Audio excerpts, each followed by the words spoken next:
A storm rages through a desolate forest. Through the downpour, figures in armor emerge. A holy knight has cornered his prey, a lone figure in rags. The knight's voice is filled with contempt, accusing him of countless sins. He declares that the vampire's time is finally up, and that he will be the one to end him. The vampire is condemned for deceiving the church. The knight seems to be enjoying this a little too much. He reveals a cruel truth. They could have caught him at any time. They let him run free, a pawn in their game, all to make his capture a grand spectacle for the faithful. He understood this world's cruel logic all too well. The strong dictate the fate of the weak. And in this moment, he was the weaker one. His life flashes before his eyes, a question hanging in the air. The knight proclaims his very existence a stain on their holy image. A final, desperate thought echoes in the void. A wish for a second chance. And then he wakes up, gasping for air. He's in a familiar, crude shelter, completely bewildered. He remembers the feeling of a blade tearing through him. Yet he's whole, untouched, convinced he had died. He recognizes this place, his old hideout. The markings on the wall confirm his suspicion. This is the past. Somehow, impossibly, he has returned. He clenches his fist, a fire igniting in his soul. This is his second chance, starting in a remote forest. As where a weak vampire named Eugene once hid from the world, he was always found no matter how well he hid. For 12 long years, he survived on the blood of beasts, paralyzed by fear. He knows hiding will only lead to the same end. His only choice is to become untouchably strong. So Eugene decides to change his survival strategy. A vampire absorbs power through blood, and the stronger the source, the greater the power gained. He feels a powerful presence nearby, and there it is.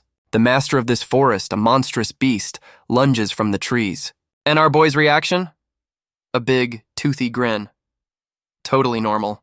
The beast fires energy blasts from its glowing eyes. He knows his current body is too weak to fight it head-on. But if he can just land a single wound, he can drink its blood. His old life was all about erasing his presence. But knowing that hiding is a dead end, he has no reason to hesitate. His fangs bare as he commits to the fight. He will fight more desperately than anyone else. And with a roar, he drives his sword into the creature's hide. He stares in disbelief as his sword shatters on impact. The beast retaliates with a vicious tail swipe, sending Eugene flying through the swamp. He lands hard, clutching a fresh wound. But the fire in his eyes hasn't dimmed one bit. The beast roars, ready to finish him off. He recalls that these creatures are roamers, wild predators of the wilderness. He knows that if he could get its mana crystal, he might have a chance. But the difference in strength is just too overwhelming. He wonders if this second chance made him careless. But as the beast's jaws close in, he rejects the thought. He's never been arrogant. His entire life was spent crawling, holding his breath, doing anything just to survive. But now he chooses to fight in order to live. He knows there is no next time after defeat. With everything he has, he reaches for the mana crystal. Because for him, survival has always meant standing on the blood of others. The forest falls silent under the pale moon, and a sudden explosion of power rocks the swamp. He remembers the promise he made to himself, that with this second chance he would never run again. And now, standing amidst the carnage, he will seize both blood and victory. The battle is over, and Eugene is the last one standing. He absorbed not just the blood, but the mana crystal too, granting him a new power, skin that turns to black scales. He recalls his past life, learning of this beast from mercenaries. He'd used their fight as a distraction to get a taste and escape. But this new power isn't enough to face his true enemy yet. The holy knight who could find him anywhere, no matter what. The sun will rise soon. He needs to find shelter. But a mysterious voice echoes through the clearing. It thanks him for killing the beast, but demands a price. Eugene looks around, searching for the source. A being of pure water emerges, the lake's true guardian, and she is not happy about the mess he's made. Suddenly, a tiny voice calls him a bald vampire. Charming. The little spirit is shocked that he can even see it. Eugene, completely unfazed, just asks who it is. The spirit confirms he heard everything, including the insult. She introduces herself as Mirian, a water spirit enslaved by the beast. Or, as she puts it, a strategic partner. Sure, let's go with that. As she rambles on, Eugene notices something strange. One of his new tattoos is fading. Mirian asks about his tattoos, which he admits are a mystery even to him. He's had them since he became a vampire, remembering a time when there were 10. His early memories are a blur, his life consumed by the simple act of survival. With that, Eugene decides it's time to leave, much to the spirit's dismay. She complains that it's been ages since she had anyone to talk to. She tries to entice him with an offer of pure water, calling him a pale, beautiful man.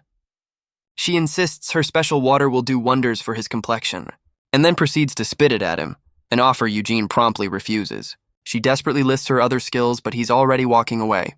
His journey takes him to the nearby Broadwind village, where a villager bursts in, announcing the arrival of the red-eyed monster. The townsfolk gather outside, staring in disbelief. Before them lies a massive pile of hunted game. It's more meat than they've seen in a long time. The village chief is confused. The monster's delivery isn't due for another week. This monster is a mysterious figure who lives on the outskirts. For 10 years, he's been a silent neighbor, leaving them food every fortnight. Tonight, however, he asks for permission to enter the village. Though they were once terrified, they've grown accustomed to his strange form of paying taxes. The villagers nervously greet the familiar, yet unknown figure. Eugene announces that after a long time in isolation, his sickness is finally gone. He's come to thank them for their indirect help and wishes to return the favor. As he speaks, he removes his hood and mask. He promises to protect the village should they ever need him, and reveals a face so handsome it literally sparkles. The villagers are completely stunned, blinded by the sudden glow-up. They wonder if this radiant being was a noble, or perhaps a half-elf. The chief can't believe this was the man behind the mask all along. Later, Miriam questions Eugene's motives for giving away his hunt. He explains that showing one's face is an act of good faith among humans. But Miriam reveals a grim truth from the future. Mercenaries came to this village to kidnap a boy for a local lord. And to ensure there were no witnesses, they slaughtered everyone. This event is the trigger that will eventually lead the Holy Knights to him. Miriam is stunned, wondering how he could possibly know all this. Even after days together, Eugene remains a complete mystery to her. He simply tells her she'll find out if he's lying soon enough. For now, his first step is to gain the villagers' trust and appear harmless, a plan that makes absolutely no sense to the little spirit. But as they walk, Eugene suddenly stops in his tracks. Miriam nearly crashes into him, completely confused. Just ahead, a group of armed mercenaries blocks the path. They spot Eugene, dismissing him as just another villager. Their leader smirks, noting that this handsome man has stumbled into their ambush. Seeing him alone and unarmed, they decide to silence him quickly. One of them rushes forward, axe raised high. Miriam cries out in warning, but Eugene remains perfectly calm. The mercenary brings his weapon down with killing intent, but his target's eyes glow with an unnatural red light. In a blur of motion, the attacker is cut down. As the mercenaries stare in shock, Eugene continues his explanation to Miriam. He needs to build trust so that he doesn't seem suspicious. And to do that, he's going to kill every last one of these mercenaries. Solid plan. The men finally realize he's not human, shouting that he's a vampire. But one sees this as an opportunity for a huge reward from the church. He charges forward, swinging his greatsword, only for the blade to be stopped cold by Eugene's transformed hand. The mercenary's confidence shatters in an instant. Eugene sends him flying back with a single, effortless blow. The remaining men can only watch in terror as their plan falls apart. The mercenaries realize this is no ordinary vampire. But one, blinded by greed, charges in to claim the bounty. He's cut down before he even gets close. Another one steps up, swinging a heavy spiked mace. But the blow is stopped cold by Eugene's scaled arm. The man can only stare in utter disbelief. Eugene calmly notes that the sun is setting, and with a single brutal counterattack, he sends another man to the ground. He stands over the fallen, declaring that night is his domain. The survivors are urged to attack him all at once. Just then, the villagers arrive, drawn by the commotion. They can only stare in horror at the carnage before them. The chief turns to Eugene, asking if he's responsible. Eugene calmly denies it, spinning a convenient tale. He claims these men were ambushed on their way to the village, and that the culprits were a pack of black wolves. He explains that he simply drove off the beasts. A villager inspects a body and confirms the story. Another one shouts that they were all attacked by wolves. The chief, convinced, apologizes for his suspicion. But Miriam knows the truth, calling him a liar in her mind.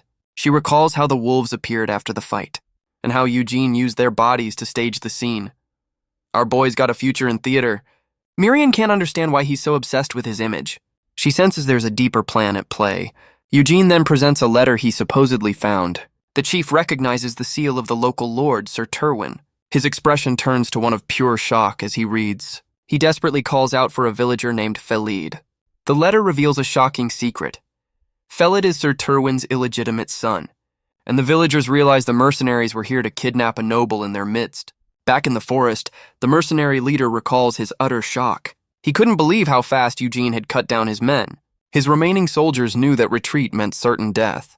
Their only hope was to swarm the monster all at once. But the leader was paralyzed by fear, unable to even run, as Eugene moved through them like a phantom of death. His eyes burned with a cold, predatory light. He met the leader's final charge with overwhelming force, sending the man crashing hard against a tree. Now Eugene stands over the last survivor.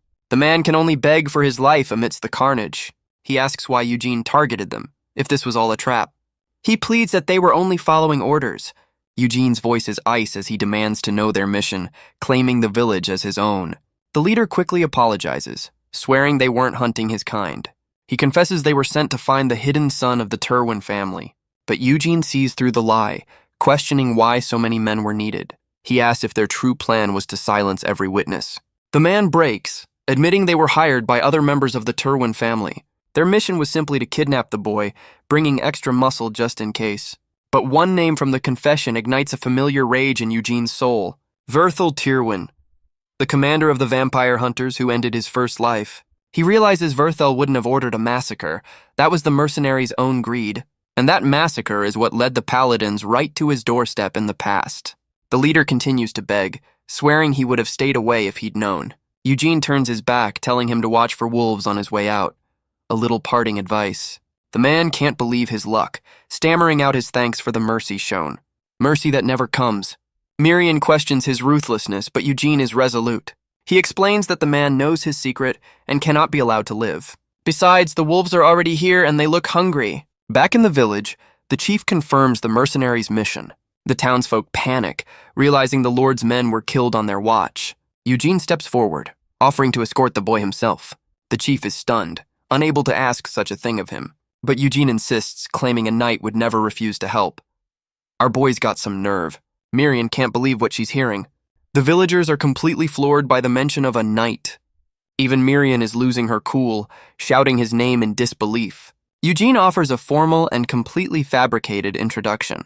He presents himself as Jan Eugene of the noble house Eugene. He repeats his apology for the late introduction, but the villagers are still skeptical of this sudden revelation. The crowd erupts into whispers, some even defending his honor.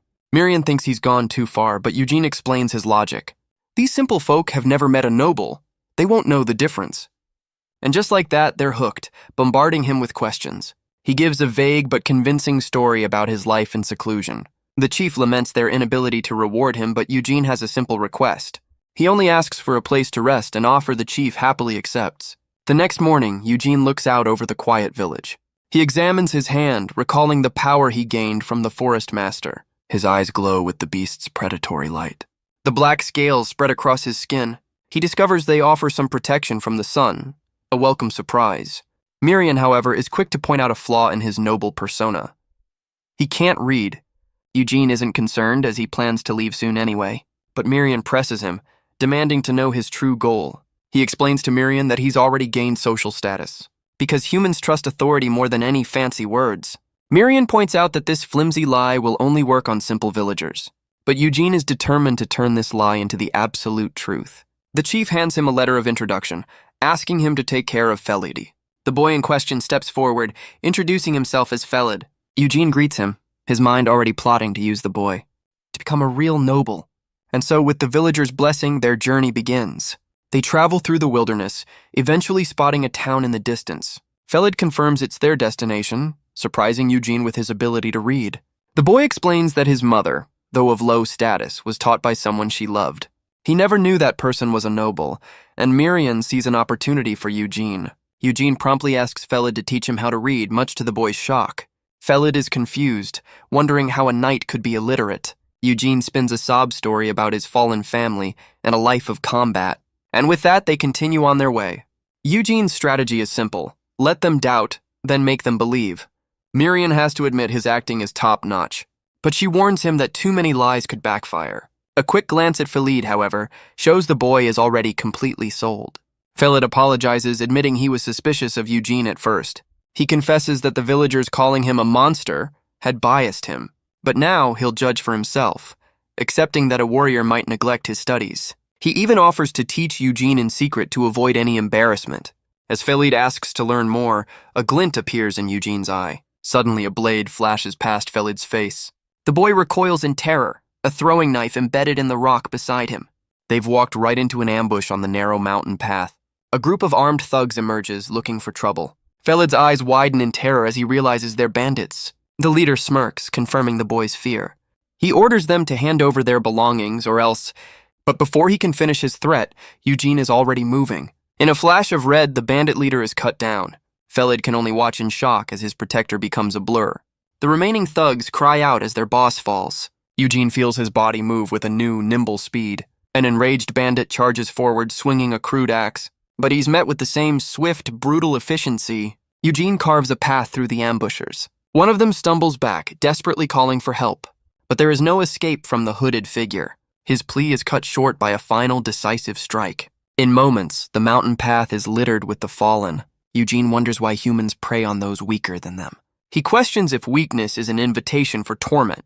He asks Felid if learning to read will help him understand such things. The boy is frozen, splattered with the evidence of the fight. He covers his mouth, trying to process the brutal scene. Eugene promises that no matter what, he will keep the boy safe. After the grim encounter, they finally arrive at a bustling town. A merchant loudly advertises rare herbs from a recent dungeon raid. Nearby, a customer argues with a shopkeeper over prices. Miriam is thrilled by the new sights, but Felid urges caution. He explains that the merchants here are notorious for ripping people off.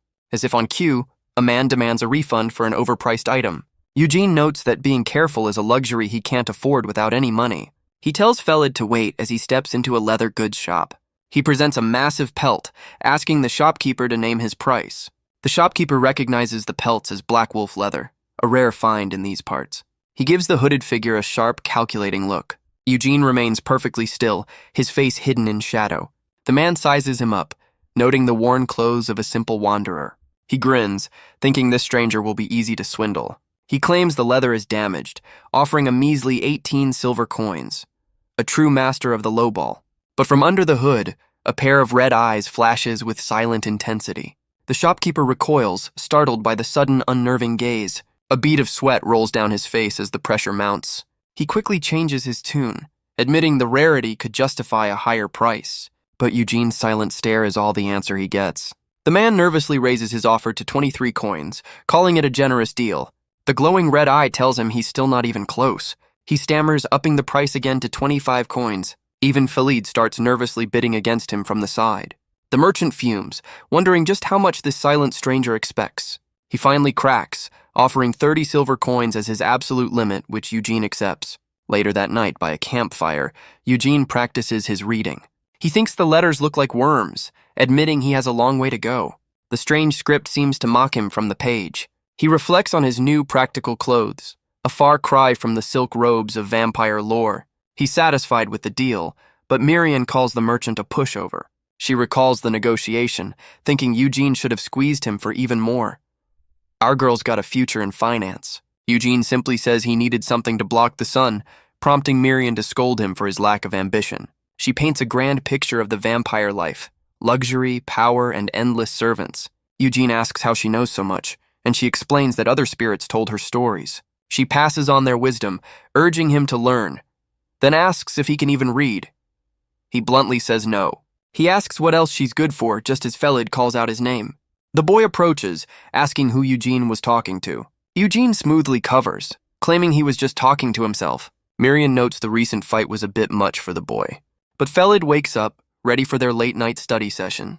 He eagerly offers to teach Eugene as much as he wants. And so, the lessons continue by the warmth of the fire. Eugene is picking it up surprisingly fast, much to his own shock. Felid explains that it normally takes a year to learn what Eugene has mastered in hours. Eugene wonders if this will be enough for Felid's new life as a noble. The boy admits the whole situation still feels like a dream. He doesn't even expect a warm welcome from his estranged father. Just then, their quiet night is interrupted by approaching riders. A man in armor greets them, asking to share their campsite.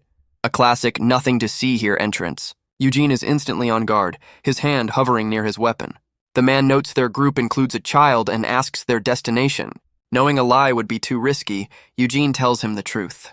The mercenary leader claims they're headed the same way, offering to share their supplies. But one of his men, a blonde-haired youth, seems to object to this generosity. Eugene's suspicion grows, his eyes fixed on the newcomers. The leader apologizes for his subordinate's rudeness. He introduces himself as Partek, prompting Eugene to repeat his knight persona. The younger mercenary scoffs, openly questioning Eugene's claim. He points out the lack of a horse or proper armor. He gets right in Eugene's face, demanding he admit he's a fraud. His expression turns menacing as he accuses Eugene of lying, but his finger is stopped cold just inches from Eugene's face. Eugene knows he's cornered, but he also senses their questions are just a pretense. He calmly calculates his odds, realizing he could take them all if it comes to a fight. His hand transforms, gripping the young mercenary's wrist. But before he can act, the captain's own eye flashes with a strange light. And with incredible speed, Partek strikes his own man, sending the loud-mouthed mercenary flying through the air. Well, that's one way to shut someone up. Partek immediately apologizes for his rookie's blatant disrespect. Eugene accepts, telling them to just find a place to settle down. But he knows this lie will only attract more suspicion down the road. As the mercenaries set up their own camp, the young recruit is still reeling. The blonde mercenary, Raban, struggles to understand what just happened. He gets to his feet, only to be berated by his captain for being an idiot. Partek lectures him on the foolishness of challenging a knight so recklessly. He even gives him another smack for good measure, reminding him they all nearly died. Raban argues that Eugene just looked like a shabby traveler with a cheap sword, so Partek decides to give him a lesson in observation, starting with the robe. He explains it's made of expensive lycanthrope leather, a price that amounts to 3 times Raban's monthly salary. He adds that Eugene is literate, proving he's no ordinary wanderer. Partek reveals that Eugene was a hair's breadth from drawing his sword, and he explains exactly how he could tell what was about to happen. The man's stance was perfect, his hand already on his weapon, a posture that showed he was a master swordsman, ready to strike. He tells Raban that if he'd been any slower, the boy would have lost his head. Partek asks if he truly understands how terrifying knights are. He describes the life of a true knight, born to nobility, trained from birth, and tested in dungeons. They are warriors who build their reputation on the battlefield. Only those who have proven themselves in blood can earn the title, and impersonating one is a crime punishable by death. He concludes that whether Eugene is real or fake, he's dangerous, because anyone who would dare make such a claim must have the skills to back it up. Raban asks if Eugene could be stronger than him, and Partek admits it's likely. He notes their shared destination, suspecting Eugene is after a newly opened dungeon. But from across the camp, Eugene has heard every single word. He wonders why the Terwins hired incompetent thugs before, when mercenaries like these exist. And with a new plan forming, he gets up and walks right towards them. Raban stammers his agreement, completely intimidated by his captain. Their journey eventually leads them to the bustling city of Martella. Eugene knows the mercenaries are convinced, a fact he plans to exploit. But as he considers his next move, Miriam zips up to his ear. She reports back from her little eavesdropping mission. The intel is grim. Lord Terwin is on his deathbed. And a new unexplored dungeon has just been discovered nearby. A potential gold mine that the Terwin family is too broke to handle. Eugene files this information away as Miriam interrupts his thoughts. She asks what will happen to Felid once his father is gone. Eugene's response is cold. It's not his problem. Miriam presses, worried the boy will be targeted by his own brothers. Eugene believes the old lord just wants one last look at his son, but he knows that from this moment on, both their fates are intertwined. With that, their wagon finally rolls to a stop. They've arrived at the gates of the magnificent Rose Castle. Miriam is already dreaming big, urging Eugene to aim for a life of luxury. Our girl has priorities. He quickly shoves the spirit back into his cloak, much to Felid's confusion. A guard immediately halts their approach, demanding their business. Partek steps forward to handle the introductions with a man in fine clothes. The man introduces himself as Kamara, the eldest son of House Terwin. He impatiently orders the mercenaries to start unloading their cargo. His dismissive gaze then falls on Eugene and Felid. Eugene calmly introduces himself as a knight, about to present the boy. But another voice cuts through the air, calling out to Kamara. Eugene freezes, a flicker of recognition in his eyes. The newcomer, clad in armor, reminds his brother of his duties. He wears the 3-rose crest of the Terwin family, and Eugene knows he could never forget that voice. It's the commander of the vampire hunters, the man who first found him. Knight Verthel Terwin, the man who ended his first life. He questions his brother, the second son of House Terwin. Kamara retorts with a smug grin, mocking his authority, but Verthel's expression remains deadly serious. His attention then shifts to the hooded figure. Eugene presents the letter from the village chief. The name Broadwin catches Verthel completely off guard. He reaches for the letter, his suspicion piqued, but Kamara snatches it first, ever the opportunist. He reads it with a look of theatrical curiosity. He announces the news. The mercenaries are dead, and this is their long-lost brother. Felid stands frozen, caught in the middle of this noble drama. Kamara offers a less than sincere welcome to his new sibling. Verthel, however, tells the boy their father is eager to see him. He orders the guards to get Felid cleaned up and properly dressed. The boy is led away, looking back in confusion. But Verthel stops in his tracks, sensing the conversation isn't over. He turns, his gaze locking onto the mysterious escort. Eugene speaks up, demanding his reward, a meeting with Lord Terwin. Verthel's refusal is instant and absolute. He explains their father is unwell and offers gold instead. But Eugene's glowing red eye tells him that won't be enough. Verthel's patience snaps, warning him not to push his luck. As the tension rises, Eugene calmly asks why he's being denied. Kamara steps in, happily fanning the flames of conflict. Verthel argues their father is too weak to meet with a stranger. The brothers face off, their family drama on full display. Verthel seems to notice something just out of frame. Kamara turns to Eugene, blaming his brother for the inconvenience. He dismisses Eugene and leads Felid away for a tour of the castle. Eugene realizes Verthel never intended to let him see the Lord, but their standoff is interrupted by a loud, new voice. A red-haired warrior arrives, carrying a familiar face. He dumps the unconscious mercenaries at Verthel's feet. He suggests a rather permanent form of discipline. Verthel acknowledges they were hired for the dungeon raid. He decides to table the discussion for a more private setting. Partek identifies the newcomer as Sir Galfredic, a rising star who recently proved his worth in a tournament, a man known for his monstrous strength and skill. He single-handedly swept through 1,000 opponents. Partek speculates he's here for the newly discovered dungeon. After all, conquering a dungeon is a fast track to fame and glory. He's likely using this as a stepping stone to a greater house. With that information filed away, Eugene turns to Partek. He asks the mercenary captain if he's looking for a new client. Later that night, within the castle walls, Galfredic reaffirms his commitment to conquering the dungeon. Verthel watches from his office, lost in thought. He knows his brother Kamara is making a power play, using Sir Galfredic to secure the dungeon and the family title. As Verthel wonders how to counter this move, a knock echoes. A servant announces a visitor, Sir Eugene. Verthel recalls the mysterious knight and grants him entry. Eugene enters the study, his presence filling the room. Verthel offers a warm welcome, assuring him Felid is safe. He even thanks Eugene for handing him the letter earlier, a seemingly genuine smile on his face. But Eugene cuts through the pleasantries with a sharp remark. Verthel's friendly demeanor instantly vanishes. Eugene lets out a short, dismissive laugh, and Verthel responds with a full-throated roar of amusement. He admits that Eugene is far more interesting than he first thought. Eugene simply bows his head, waiting for the real conversation to start. Verthel leans in, questioning if he's truly a knight. He asks if Eugene is trying to join the dungeon raid to clean up his image, and why he should even be allowed. Eugene counters, calling it a harmless offer. Verthel demands to know what he means. Eugene lays out his terms. A small fee and half the loot, excluding the valuable mana stones. The offer is so good, Verthel is immediately suspicious. But Eugene flips the script, reminding him who's really in a corner. Verthel is taken aback by his confidence. Eugene repeats his offer, clarifying it's for him and his new mercenary crew. Verthel notes the price is well below market rate, but Eugene just presses for an answer. In his mind, Verthel reasons that knights live for honor. He concludes this wandering knight isn't after money, but glory. A classic hero complex, or so he thinks. He recalls the information he's gathered on this mysterious man. Eugene reminds him that he's not the one in a hurry. The pressure is on and Verthel knows it. He thinks of his brother's new champion, Sir Galfredic. He realizes Eugene is no fool.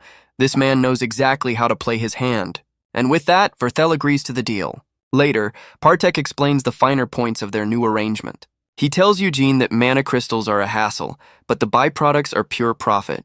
He offers to connect Eugene with a trusted trading company, a move that will force the greedy older brother, Kamara, to accept their terms. Elsewhere, Kamara scoffs at the news of a new party member. He complains about this last-minute addition, declaring a dungeon is no playground. It's a place where the weak are left for dead. He dismisses the newcomer, having no faith in any knight his brother would recruit. Verthel apologizes to Galfredic for the delay. He was just chatting with his new recruit. And with a flourish, he introduces Knight Jan Eugene. Galfredic recognizes the hooded figure from the gate. He smirks, telling Kamara they can't accept an unknown. But Verthel steps in, vouching for Eugene's skill. He explains that he heard a rather interesting story about the bandits who were plaguing their territory and how Eugene single-handedly wiped them out. He holds up a dagger, declaring his skills are more than enough. But Galfredik decides he needs a demonstration. He hurls a warhammer with blinding speed. Eugene's eye flashes as the weapon closes in. He deflects it with a single, precise slash. The hammer smashes into the wall behind him. Galfredik lets out an impressed grin. Eugene stands his ground, completely unfazed. The red-haired knight offers a backhanded apology for his rudeness, and then challenges him to a duel to prove his worth, because talking is for chumps. The scene is set in the castle courtyard, a crowd already gathered. The news spreads like wildfire. Sir Galfredik is dueling. Everyone is eager to see the tournament champion in action. They say he can tear monsters apart with his bare hands, totally normal human stuff. The two opponents face each other in the torchlight. The crowd already feels sorry for the mysterious challenger, but Eugene remains perfectly calm, waiting for the signal. Galfredik flashes a wide, confident grin. He plants his massive greatsword into the stone ground. His expression shifts, the smile vanishing in an instant. His eyes narrow, filled with a cold, focused intensity. A bell tolls, signaling the start of the duel. And in an instant, Eugene explodes from his position. Their blades meet in a blinding flash of sparks. The sound of steel on steel echoes through the courtyard. They trade blows with incredible speed, a blur of motion. Galfredik grins, beckoning him forward. He's clearly enjoying himself. But Eugene's focus remains unbroken. He unleashes a relentless flurry of attacks. In the crowd, Rabin cheers, thinking the champion is being overwhelmed. But Partek knows better. Galfredik is just testing his opponent. The red-haired knight's smile fades as he analyzes Eugene's style. He finds it crude, unrefined, with no formal training. He senses not a knight, but a wild animal fighting to survive. Eugene presses the attack, his movements raw and unpredictable. Galfredik blocks the blow, his confidence returning. He calls out the lie, noting the sloppy stance and lack of discipline. Eugene's only response is that the man talks too much. Galfredik tells him to prove it, promising to shut up if he's defeated. The duel intensifies, their swords clashing once more. The impact sends shudders through both their arms, but Galfredik's raw power begins to show. As he breaks through Eugene's guard with a brutal kick, he follows up instantly, giving Eugene no time to recover. Another powerful blow connects, sending our boy flying. The impact shatters the stone courtyard beneath him. Raban celebrates, thinking the fight is already over. A bit premature, buddy. But through the dust, a figure slowly rises. Eugene's eye glows as he asks who they think passed out. He lunges forward, a phantom of pure black rage, and Galfredik can only just manage to block the sudden, vicious counterattack. Galfredik is shocked, realizing his opponent learns mid-fight. He dodges a swift kick, his grin never leaving his face. Eugene's movements are a blur of raw, untamed speed. He presses the attack, relentless and unpredictable. Galfredik meets his blade, clearly enjoying the challenge. Their swords clash in a shower of brilliant sparks. They become a whirlwind of steel, a dance of deadly intent. For a moment, they're perfectly matched, two predators sizing each other up. The fight shifts to brutal hand-to-hand combat. Galfredik catches his arm, stunned by Eugene's impossible strength. He's forced to admit that in raw power, this stranger surpasses him, but he knows strength isn't everything in a fight. He uses his superior experience to throw Eugene off balance. Eugene's stance breaks for the first time. He stumbles backward, completely exposed. Galfredik sees his opening and winds up for a finishing blow. Eugene can only look up as the attack comes down. The ground shatters under the force of the punch. Galfredik follows through with a devastating kick. Eugene's eye widens, his instincts screaming. The blow connects, sending him hurtling across the courtyard. Galfredik notes his opponent's lack of formal training, but his survival instincts are on a whole other level. Just as his fist closes in, Galfredik admits his own defeat. Eugene's scaled arm blocks the final attack with ease, and with a single explosive counter, he sends the champion flying.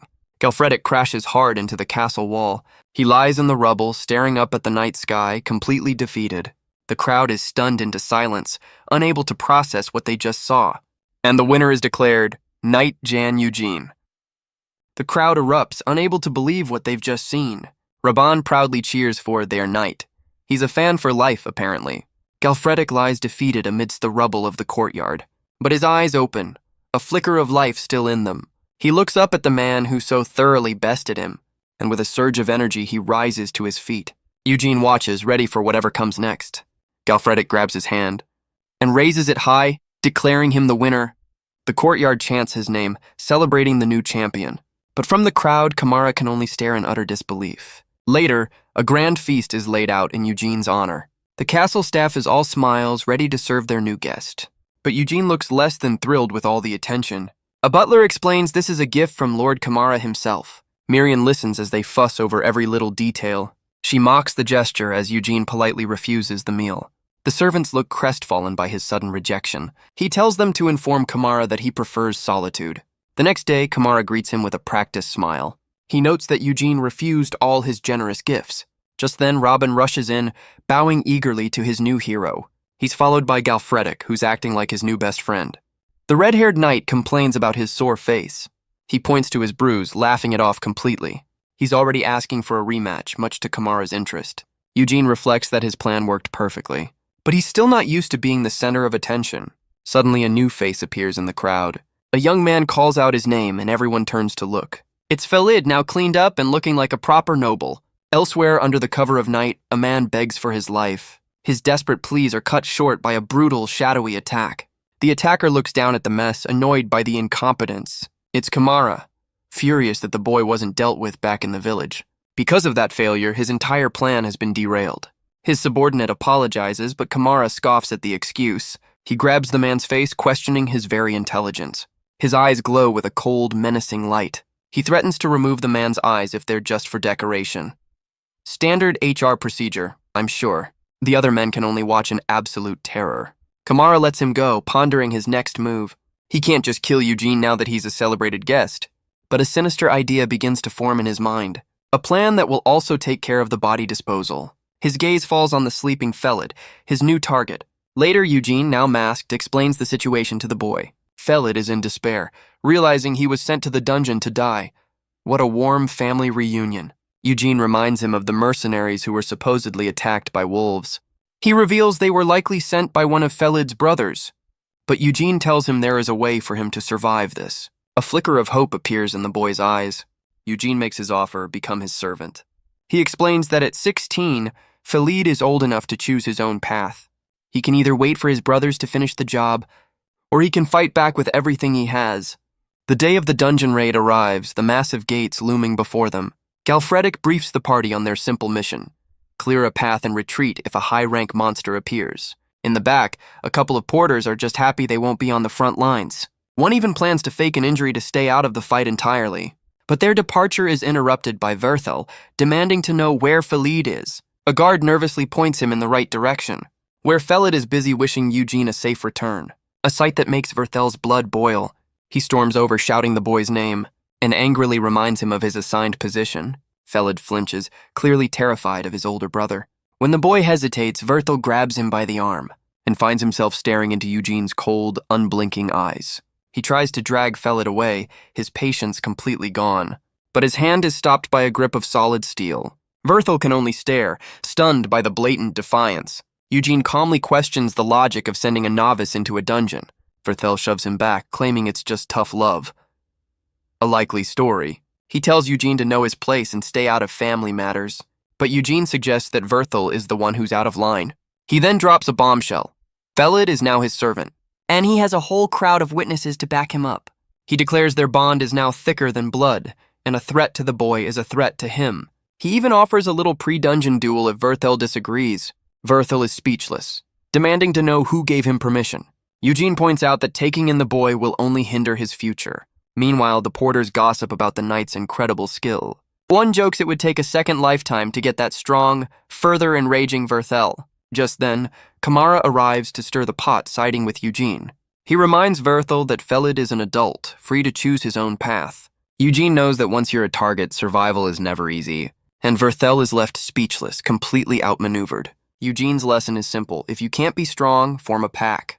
Their little standoff is interrupted by a scout's report on the dungeon entrance. With the drama settled, Galfredic gives the order to proceed. The massive dungeon gates grind open. He offers a grim reminder. Their lives are their own. The mercenaries steel themselves for the horrors within, and with a final command, the entire party charges forward. From the entrance, Kamara offers a wave and a 4-day deadline. The gates seal shut, leaving them to their fate. They step into the suffocating darkness of the cavern, and are immediately swarmed by a horde of goblins. Galfredic carves a path through the chaos, but one soldier breaks, cursing his comrades for their incompetence. Galfredic roars at them to hold the formation, a real hands-on manager. He physically throws a man back into the fight, shouting orders. Archers let loose a volley of arrows, but the goblins are already dropping from the ceiling. The line breaks as the creatures swarm from every direction. One of the porters realizes this was a terrible career move. He decides to make a run for it back toward the entrance, only to find his path blocked by more glowing eyes. His escape is cut brutally short. A voice from the shadows calls him an idiot for his cowardice. Galfredic grabs another panicked soldier, telling him to get a grip. He shoves him back into the fray, ordering him to fight. The mercenaries struggle to hold their ground against the tide. Galfredic realizes this hastily assembled crew is not enough. A scout cries out that more monsters are on their way, and another confirms they're being flanked from behind. Just then, a calm voice offers to take the rear. Galfredic turns, warning Eugene not to go alone. But our boy is already a shadow vanishing into the darkness.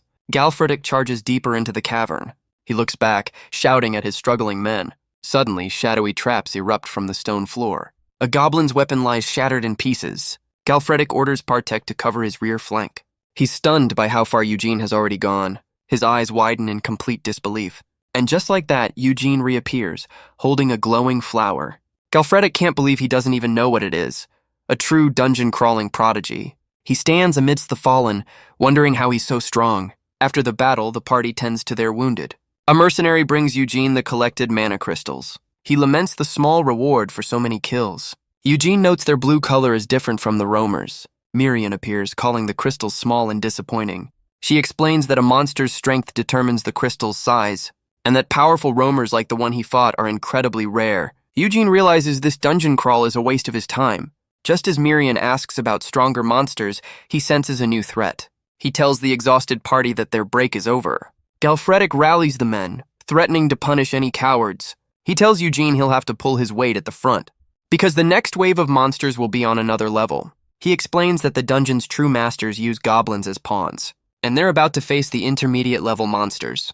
The mercenaries tremble, knowing what lies even deeper. But Eugene's expression is cold and determined. He recalls consuming the red mana crystal of the Swamp Master, and the powerful ability he gained from it.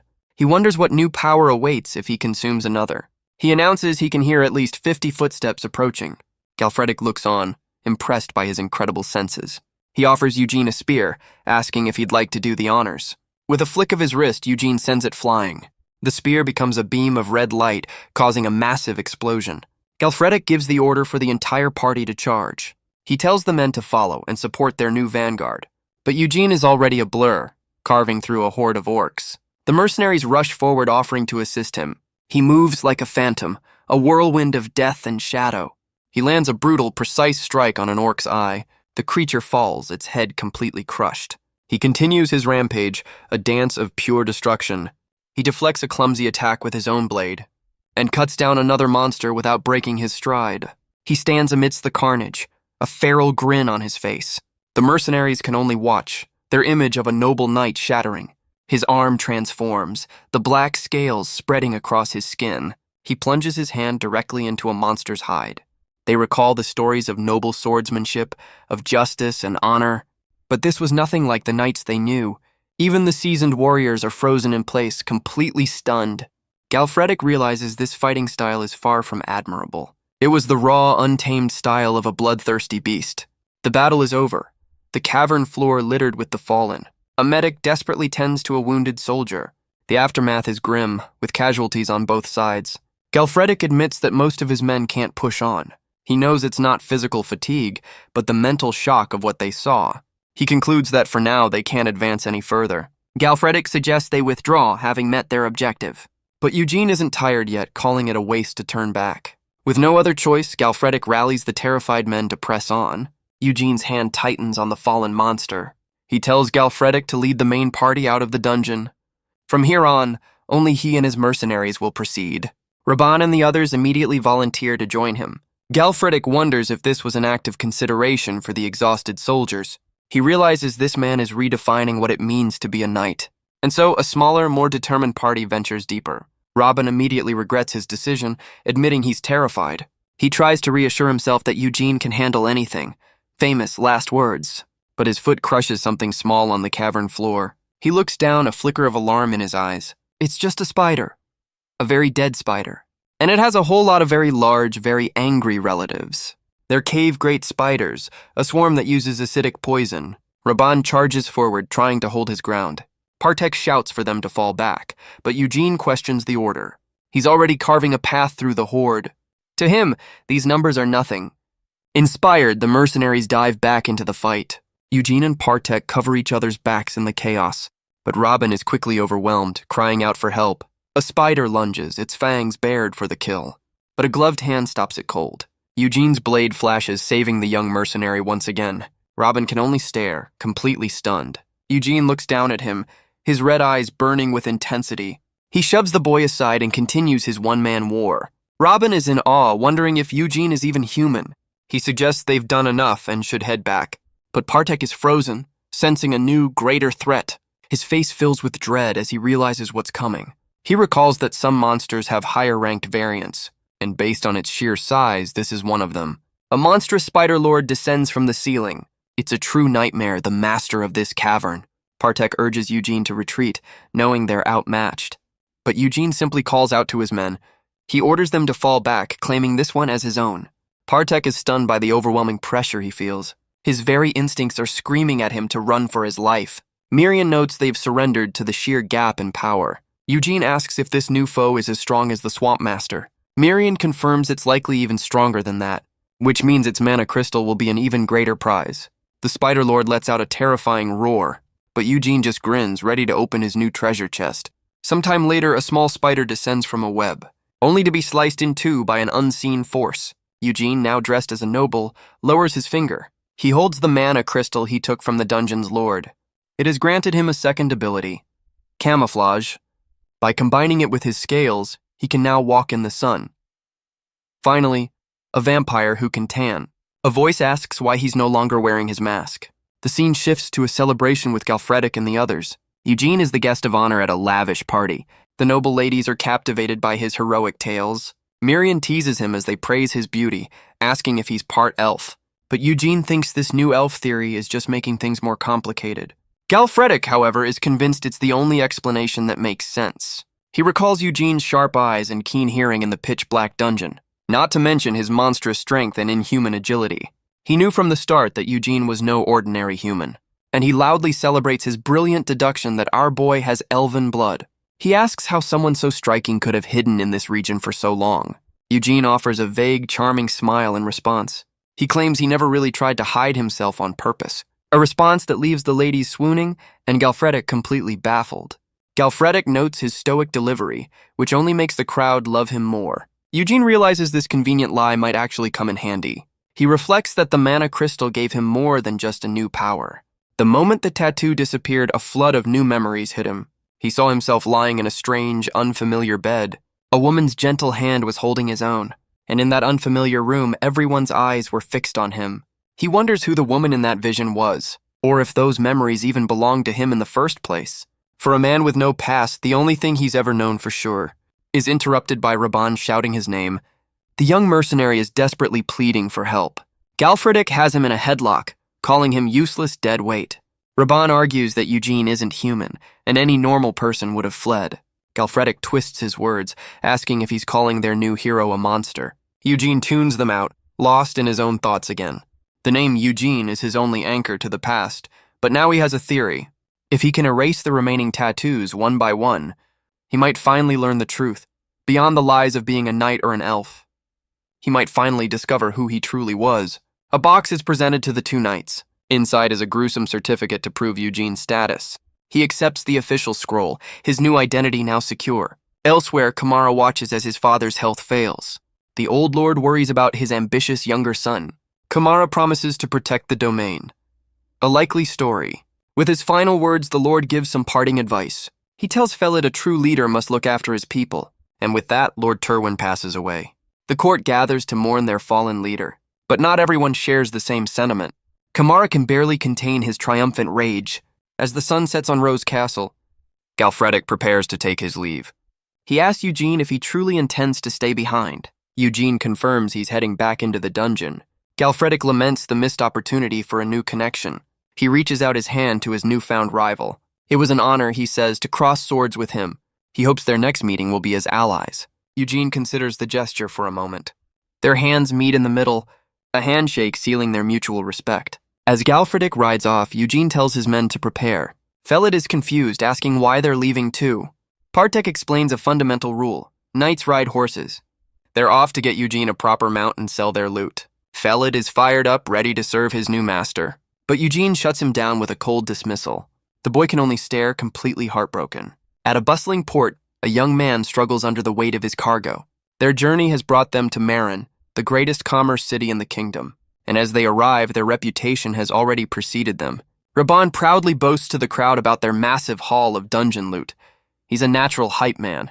The onlookers are stunned, recognizing the name of the legendary Jan Eugene. Raban barks orders at a young porter, who struggles with the heavy sacks. The boy wipes the sweat from his brow, clearly exhausted. He looks up, wondering what's taking their leader so long.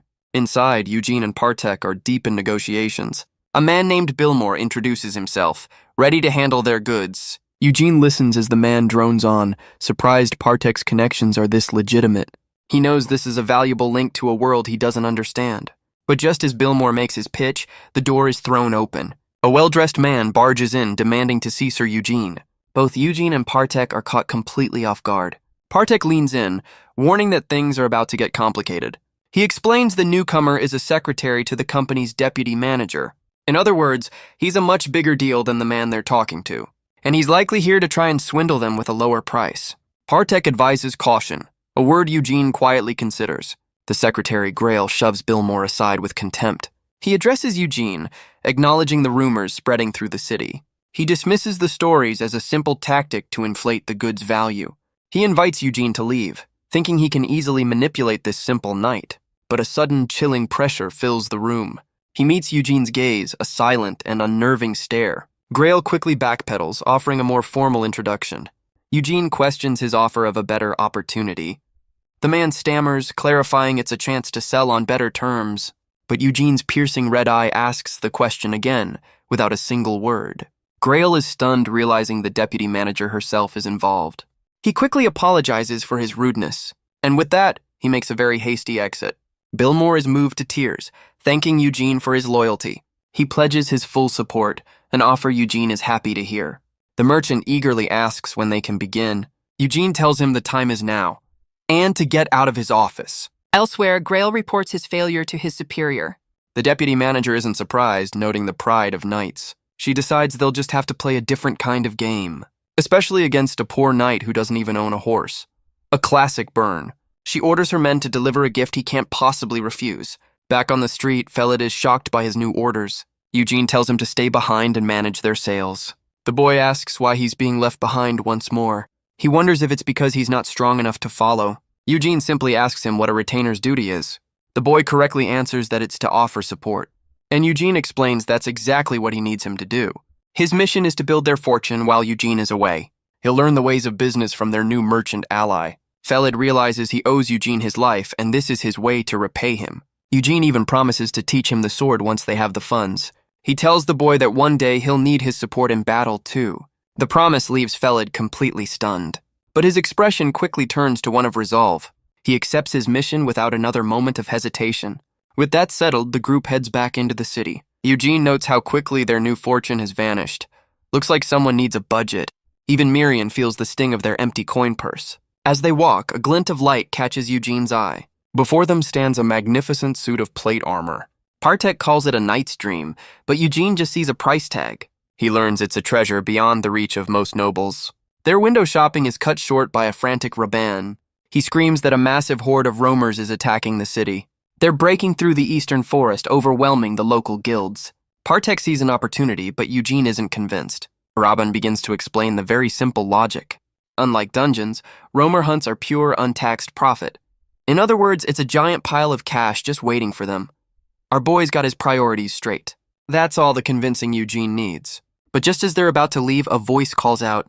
It's Grail, looking a lot less composed than before. He presents a warhorse, a gift from the deputy manager. A magnificent thoroughbred, a steed fit for a true noble. Eugene questions why she would give him something so valuable. The man flinches under that familiar, unnerving stare. He knows there are always strings attached. Grail insists it's just a small token of appreciation. The horse seems to disagree. Without another word, Eugene accepts the gift. Now properly equipped, he's ready to make some money. Robin asks what they should do since their leader just left them in the dust. Partek tells the idiot to start running. Grail watches them go, his mission a surprising success. They arrive at the eastern forest, already crawling with monsters. The goblins sense an approaching threat, but they're no match for the speed of his new mount. He carves a path through the horde without slowing down. Mirian notes the sheer scale of the attack, a sign that the front line has already fallen. He calls this good news, because he'd rather not share the loot.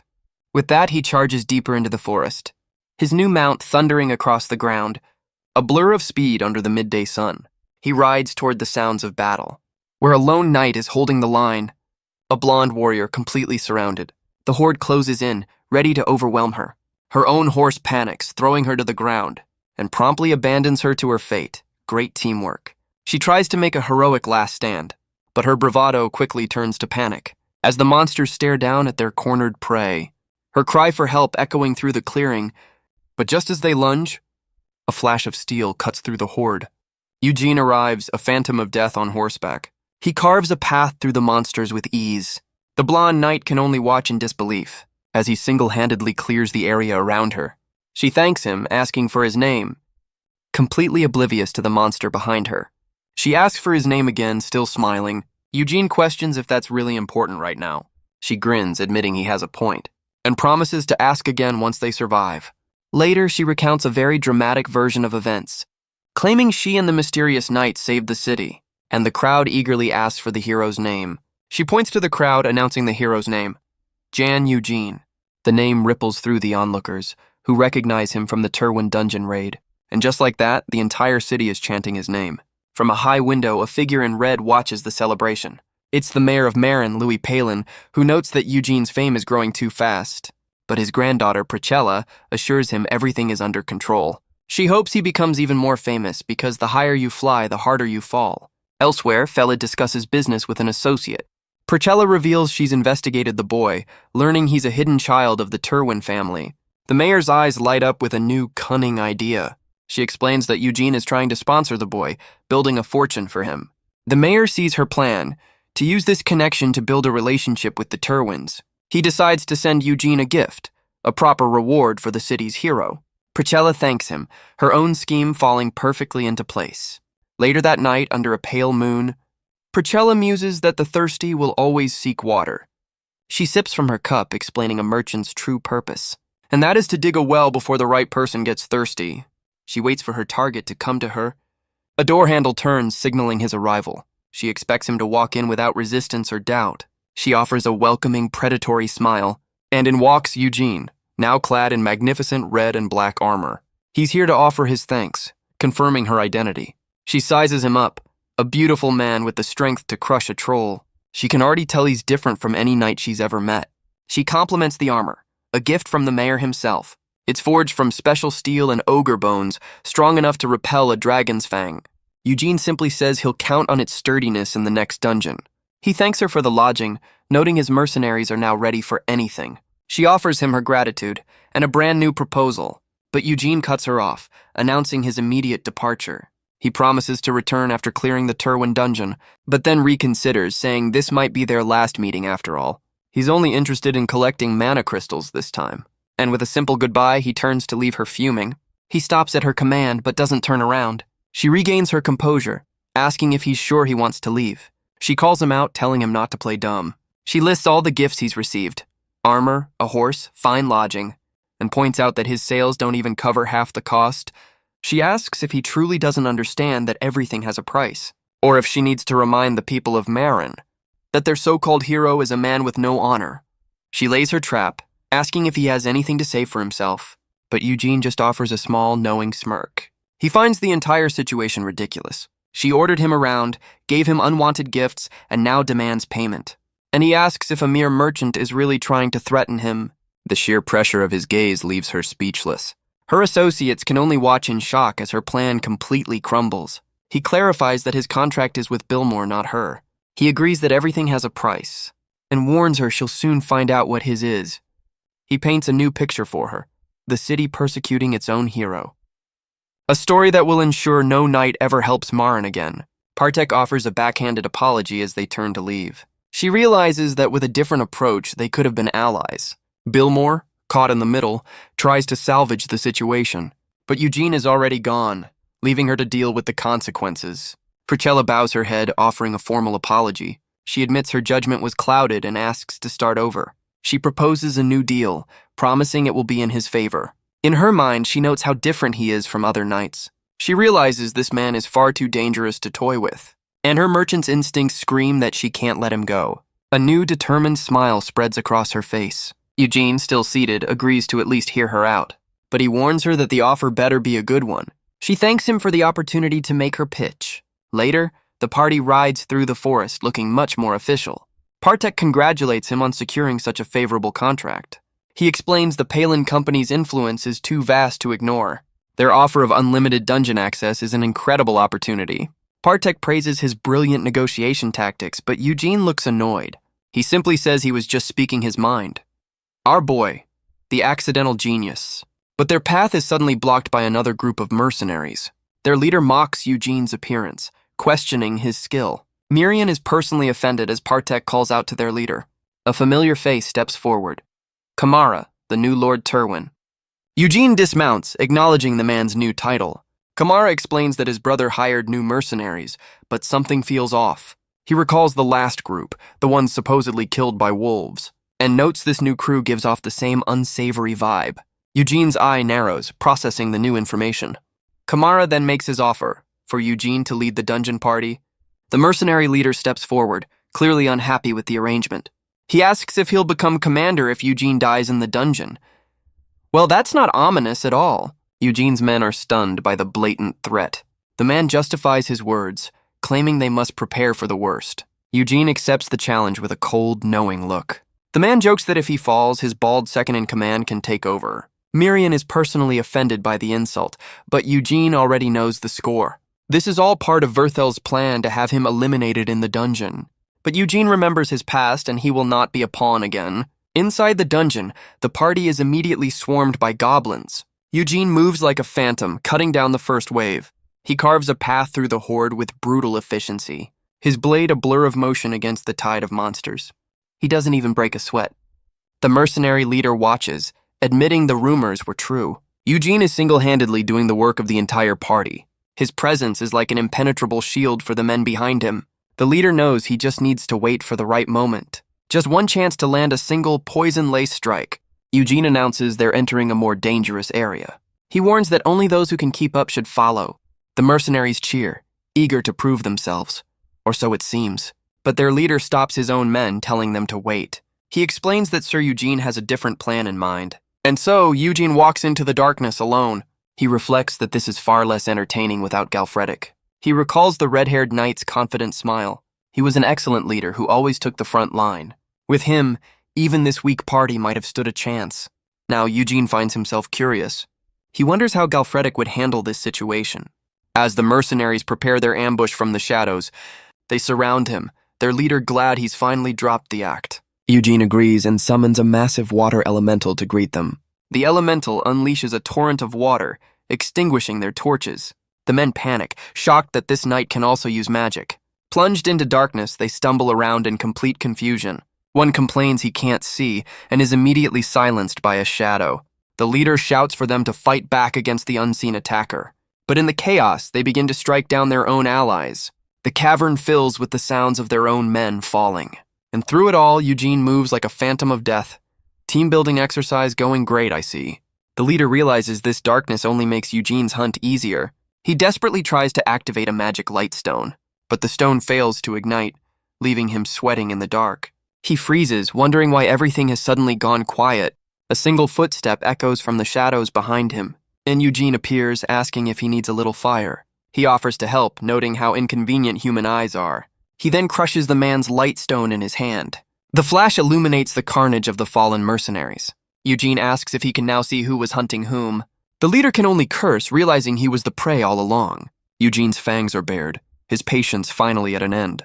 Back at Rose Castle, a storm rages through the night. A figure walks purposefully down a long, dark hall. Kamara calls out, demanding to know what's happening.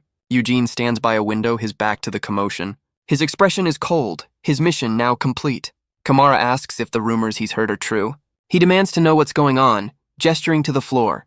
where Eugene has just dropped the last surviving mercenary.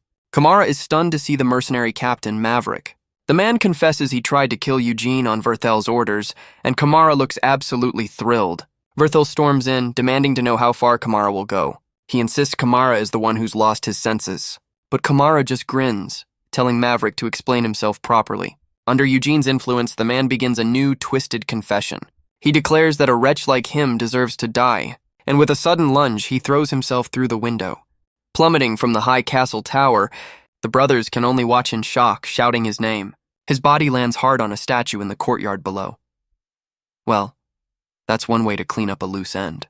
Kamara claims the man went mad, asking if his words can be trusted, but Verthel sees right through it, noting Kamara's relief. The accusation hits its mark, and Kamara's composure cracks. He deflects, accusing Eugene of slander and having no knightly pride. Eugene asks Verthel to swear on his honor that he's innocent. The knight stammers, insisting that of course he is. Eugene's gauntlet tightens as he makes his decision. He demands a trial by combat, staking both their honors on the outcome. He smiles, letting Verthel know the truth will be decided by the sword. Verthel can only grit his teeth, completely trapped in the lie. Soon the entire castle is buzzing with news of the duel. The servants whisper that Verthel has finally gone too far, and that his target was the celebrated Sir Jan Eugene. Verthel stands in the courtyard, his expression grim, while Kamara watches from above, enjoying the show. An official declares that the duel will determine the truth, and Eugene stands ready, his own blade reflecting the setting sun. Verthel lets out a roar and charges forward.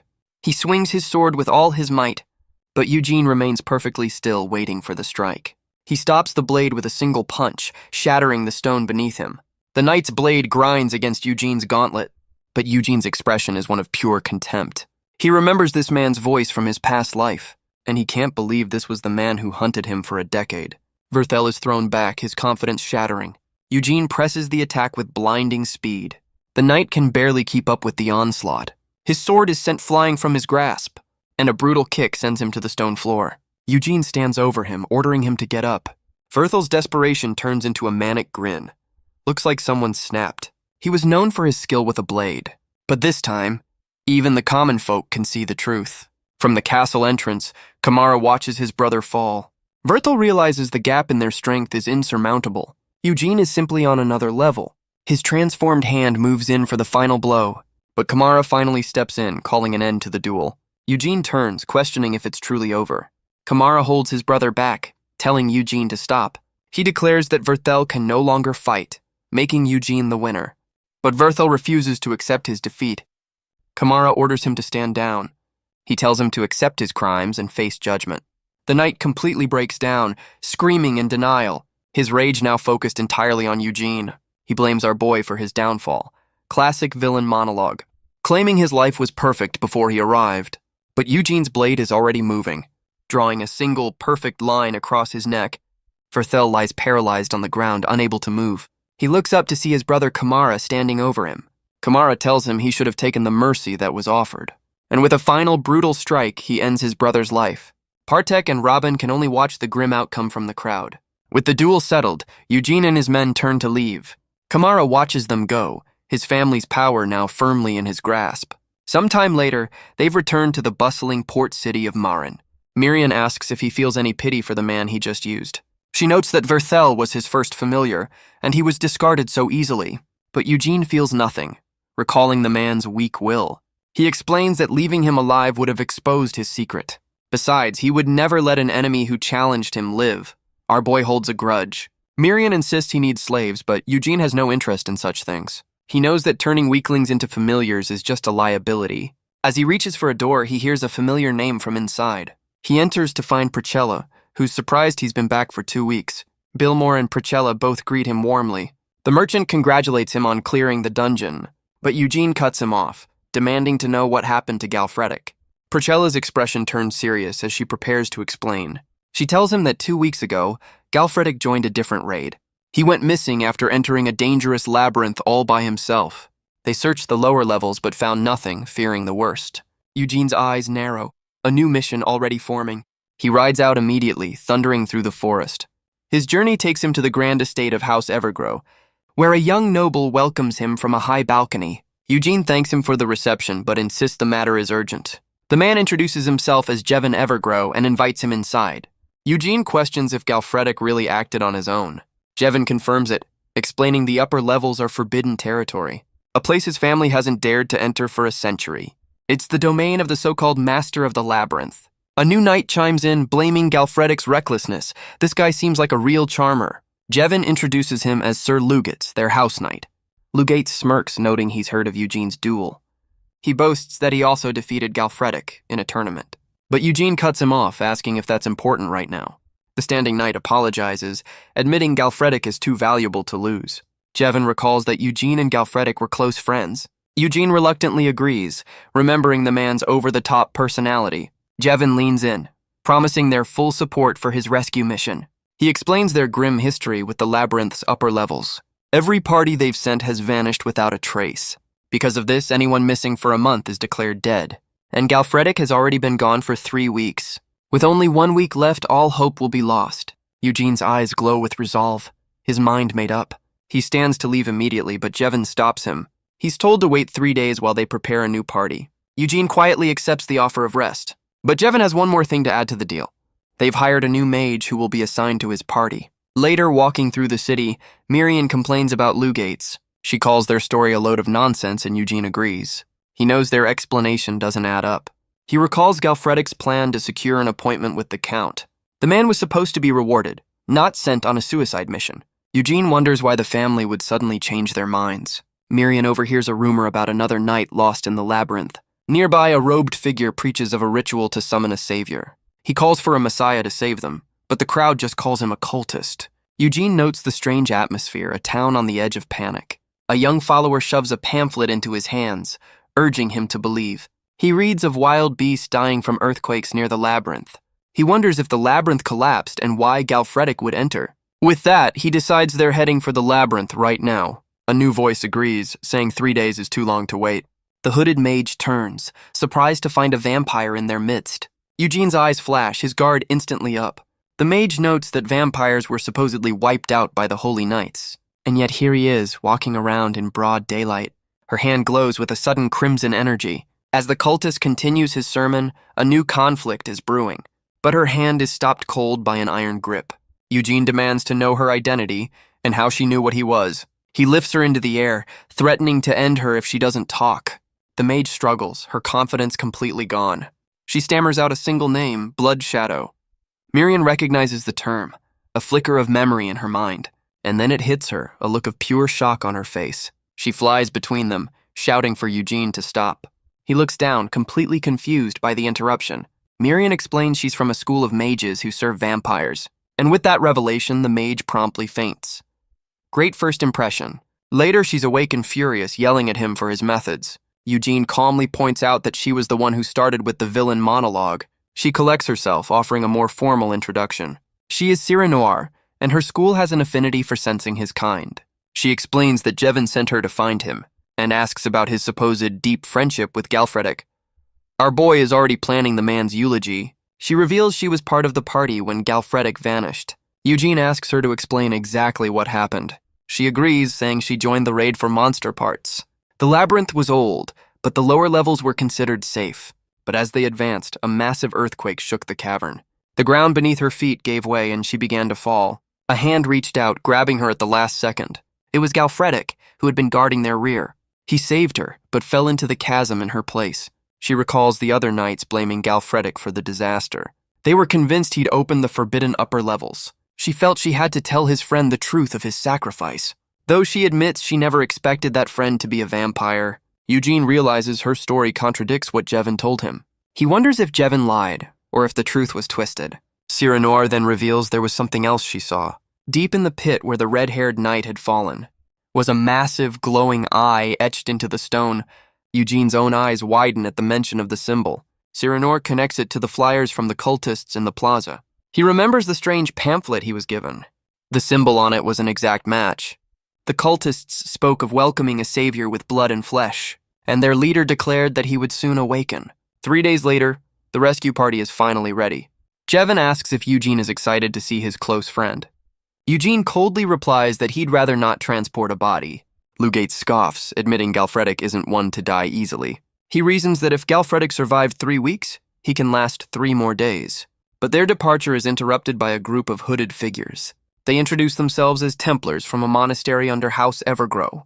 They were so moved by his loyalty, they wished to join the fight. Our boy the vampire is now a holy inspiration. Lou Gates is surprised, noting that Templars rarely take an interest in knights. He even suggests Eugene could become a holy knight. Miriam finds this absolutely hilarious. Lou Gates flashes a wide, unsettling grin. But Eugene's expression remains cold and suspicious. As they finally reach the labyrinth, he tells Partek to step aside for a moment. The party enters a vast, crystalline cavern. Miriam is thrilled by the sheer amount of water energy in the air. Partek explains this is an artificial space designed for survival, but he warns them that monsters still lurk in the shadows. Eugene considers that a place like this might make a decent hideout. Lugatis agrees, calling it a fitting place for evil to hide.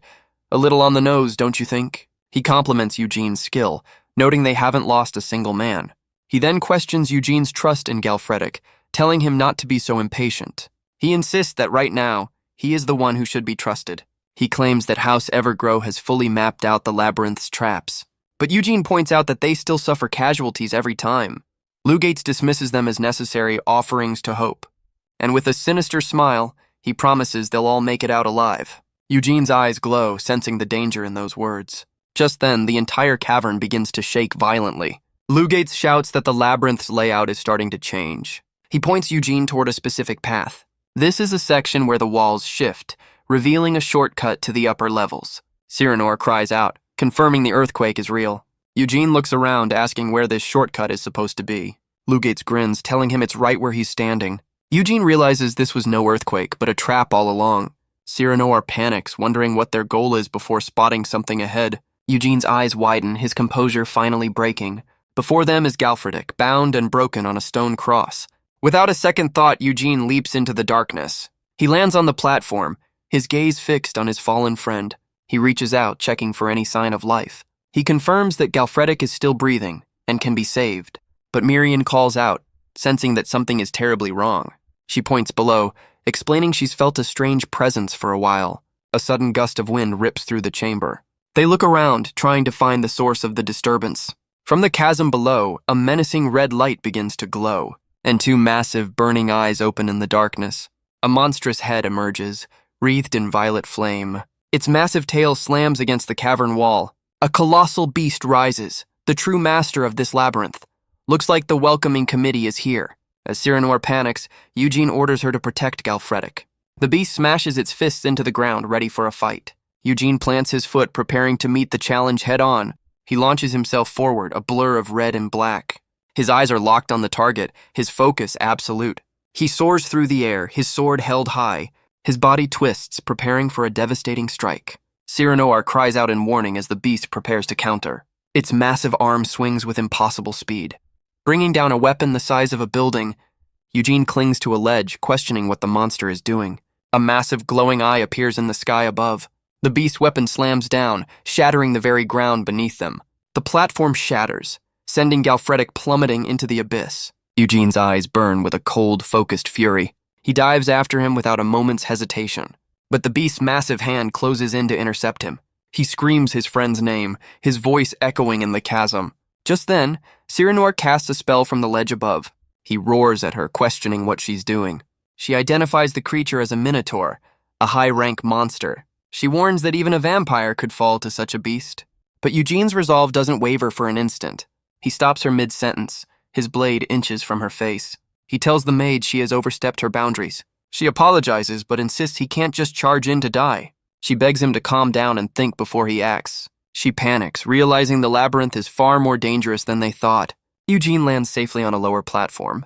He notes that he underestimated her earth magic. Suddenly, Lugitz appears, a smug grin on his face. His eyes gleam with a cold, calculating light.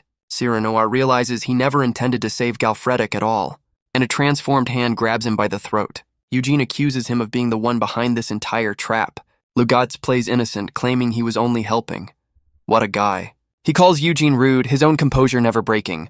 But Eugene's grip tightens, his power flaring. His eyes burn with the promise of a very painful end. But Lugitz counters, a strange magic glowing in his hand. Eugene is shocked by the sudden display of brute strength. He reveals the source of his power isn't his own. Cyranoir recognizes it as a formula for inheriting someone else's power. She explains it's a forbidden spell for inheriting power. But Luget scoffs, calling it an excuse to monopolize strength. He declares that he and his followers are the chosen ones. A classic villain monologue. Eugene finally understands the man's cheap trick. He used borrowed power and then boasted about it. And now, Eugene is going to teach him a lesson in humility. He lunges forward, his red aura flaring to life. Their powers collide in a blinding flash of energy. Cyranoir is stunned, wondering if any ordinary vampire could be this strong. Eugene realizes his opponent has also been hiding his true strength. Lugates meets his charge with a confident grin. Their fists connect in another explosive clash. Lugates declares that he has no intention of holding back. He sends Cyranoir and her companion flying into the chasm. He reminds Eugene that every trap in this place has been mapped out. And with a final, chilling smile, he tells him to die. But Eugene screams out a name, calling for help. A blast of blue energy erupts from below, stopping his fall. He lands safely, glaring up at his would-be killer. His eyes burn with a cold, murderous intent. Lugates peeks over the edge, surprised to see him alive. He barely manages to block Eugene's counterattack. A thin line of blood appears on his cheek. His expression shifts, his confidence finally shaken. He admits that Eugene is far stronger than he ever imagined, and that using Galfredic as bait was the right choice. With a manic grin, he declares the final sacrifice will be offered. Later, Cyranoir wakes up amidst the carnage, realizing Lugates killed his own men. She sees Eugene holding the broken body of Galfredic. He turns to her, asking if she can save him, but she admits healing isn't her specialty. Eugene's voice is ice, demanding a real answer. The young mage can only look on in despair, but she agrees to do everything in her power to help. Just then, Mirian reports that they're completely trapped. Eugene realizes they've been sealed in the labyrinth's final chamber. Mirian explains this is what she was trying to warn him about. Even with all the water energy, she can't control the liquid here, especially not this strange, unsettling pool of blood. Eugene's gaze falls on the crimson pool. He recognizes the glowing eyes etched into the stone walls. Mirian reveals a grim truth. The owner of this blood is still alive, and with that, the entire chamber begins to erupt. A monstrous form rises from the depths of the pool. The Minotaur returns, wreathed in a new violet flame. Looks like round 2 is on. Cyranoir can only watch in terror as she tends to Galfredic. Eugene tells Mirian to find them a way out of this mess. He stands alone against the towering, resurrected beast. He knows Galfredic is still completely vulnerable. His first priority is to stop that thing from moving. And with a roar, he charges into the fray. He unleashes a storm of crimson energy slashes. The attacks rain down on the monster's hide. He presses the attack with everything he has. He dodges a brutal counter from the beast's shadowy arm. His blade clashes against the monster's tough hide. He holds his ground, his sword locked against the creature. But the Minotaur prepares a new kind of attack, unleashing a massive beam of pure energy from its maw. The blast sends Eugene hurtling backward, but he twists in midair, his arm already transforming for a counter. He struggles against the overwhelming force of the beast. His arm transforms, wreathed in crimson energy. He leaps back, dodging a blast of violet flame, and lands on a piece of rubble, facing the towering monster. He realizes his normal sword can't even scratch its hide. So, if a normal weapon won't work, he'll just have to make one himself. A massive, jagged blade of pure blood takes shape in his hand. His eyes burn with a new, deadly resolve. He leaps into the air, his new weapon held high, twisting his body for a devastating downward slash. He brings the blood sword down with all his might, but even that powerful strike was too shallow. The Minotaur counters with a brutal punch, apparently unimpressed, sending Eugene flying across the cavern. The impact shatters the stone floor beneath him. He barely manages to catch himself on the cavern wall, just as the beast is struck by a beam of light from above. Cyranoir desperately tries to offer support from the ledge. She calls out to the unconscious Galfredic, begging him to wake up and help his friend. Eugene realizes the mage's warning was right all along. These high-rank monsters are on a completely different level. The Minotaur's eye glows, preparing another attack. It unleashes another massive energy blast, but Eugene realizes something is terribly wrong. The attack isn't aimed at him, but at his allies. He moves in a blur of red, intercepting the blast. Cyranoir can only cry out his name in terror. He stands battered but alive, his fangs bared in defiance. He's faced with a familiar feeling, utter powerlessness. The beast's hand comes down to crush him, a fate he should be used to. But as he looks up, he questions his own reaction. The blow connects, and he wonders why this pain feels so much worse. He's sent flying, his body finally giving out. He lies broken on the ground, his strength completely gone. His gaze falls on his fallen friend, still being tended to by the mage. He sees the state Galfredik is in, broken and unconscious, but then a flicker of movement as Galfredik's eye snaps open. And in that moment, Eugene finally understands why it hurts so much.